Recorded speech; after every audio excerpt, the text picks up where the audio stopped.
Recently, I was at a small group at my church, and a woman had just been to a kid's birthday party. She wasn't the host, and she was invited to be a part of the celebration. And as she sat there, as all the kids played around her, she noticed that there was a 3-year-old girl that came up to the table, attracted by all the treats, and indeed a big birthday cake. Then the adults looked on, some with horror, as the 3-year-old made her way around to that cake and swiped it and got icing all in her fingers. In that moment, there was not a sense of what to do, except that the employees of the pizza parlor came along and scooped up that little girl and took her back to her parents. As the church members sat there with the other adults, there was a question about who was responsible in tending this girl, and there were negative assumptions made about her and her family. They didn't speak English. As my church member related this story back to us, it was obvious that it was unsettling to her. As we sat there, another member of the group, a former teacher, helped us all consider a new frame. She said, I would have gotten down at the eye level of that 3-year-old girl and offered her some of that cake to take back to her family. We all came up with ideas, I know, we said out loud and harbored them in our own hearts about why that wasn't the thing to do, too illogical. For one thing, the cake hadn't even been cut. The birthday child hadn't even gotten a chance. Another is, what kind of message do you want to send a child about where she shouldn't be and what she shouldn't touch? Also, my church member admitted freely that she was not the host of the party. She was there by the invitation of others, and it wasn't her right in order to pass out what wasn't hers to give. All these are true.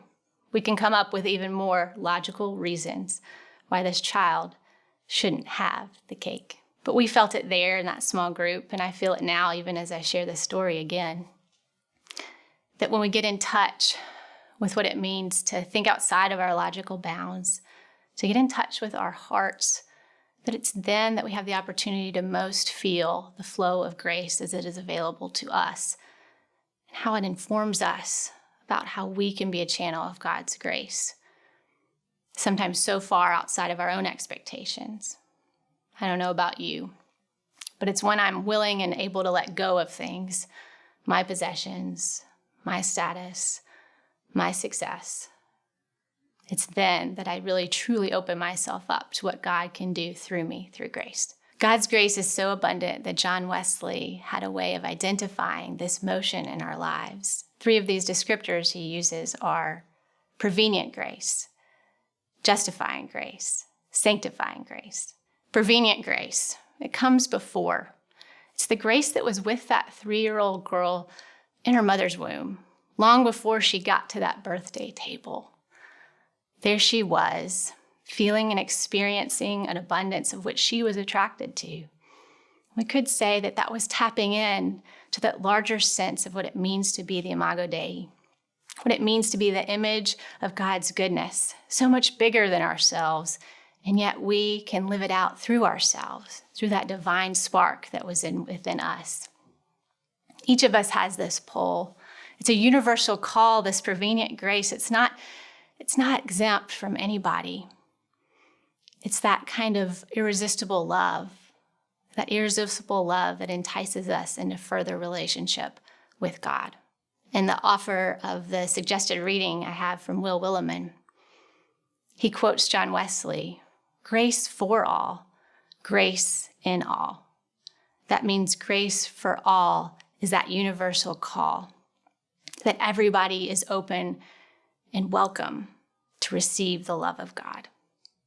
Grace in all. We are all called to be vessels of that love. And yet we find that there's so much that could lead us to feel that we are separated from God. Justifying grace calls us forward from all the things that would separate us.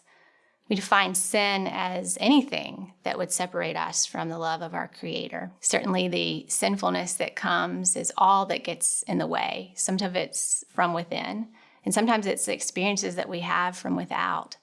It's a world in which there's much violence, a world in which we can experience broken relationships and hatred and not know how to respond. Maybe we feel guilt or shame. But we know too that God is ready and available to meet us in those places, those intersections in which we don't feel connected to that original source of our eternal love. And we look for ways in people that could identify that original source. John Wesley was always trying to be in touch with that.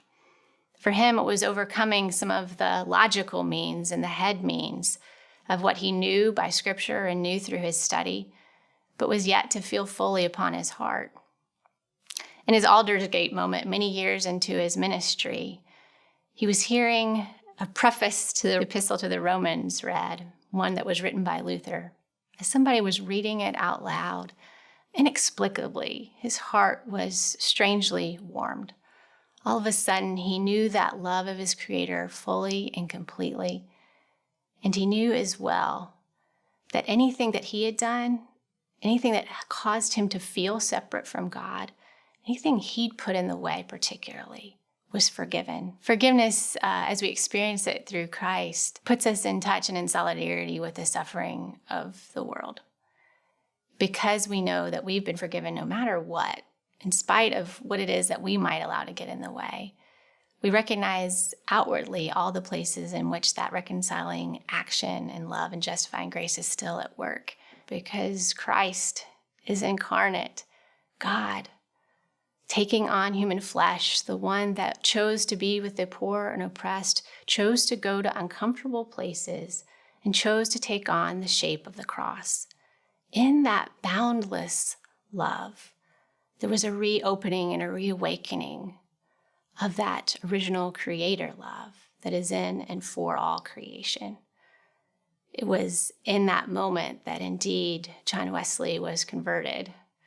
Conversion meaning experiencing the full liberating love of God and allowing it to reach you wholeheartedly. We find too that this process doesn't end for John Wesley at Aldersgate, and it doesn't end for us once we've truly felt the forgiveness of God. Because God is ongoingly forgiving us for those things that we would continue to allow to get in the way. We can be leading ourselves into all kinds of things that would lead us away from what God would have us do. And yet that sanctifying Spirit of God meets us again and again at the tables and stories of which we find ourselves. And it's at those tables that we have the opportunity to become more perfect in God's love, to remember whose we are, to remember the sacrifice that Christ has made, opening God's love up to us, and genuinely the universal call we all have to be a part of God's ongoing, loving creation. So I embody this sanctifying grace when I don't allow the things that I have in place to get in the way. Sometimes that means things even in the church. Sometimes that means things within my own denomination, the United Methodist Church. It means that I keep finding myself at the unsettled places in which we wrestle together because we are still figuring it out. And there's still so much of our own things that could get in the way of the free flow of God's ongoing grace. But the world needs it. We need it. We need it because there's so many birthday tables at which we might be bystanders. There's so many ways in which we might rise up from the love that is upon our hearts and embody that love for little girls, for those who can't otherwise make it. We know a table of grace and a table of plenty that is set out before us. There are many rules and regulations that we might have, many statutes we might put around who can be at that table, and whether even we're worthy to receive. And yet I recall that 3-year-old girl who was attracted to the abundance of that birthday table.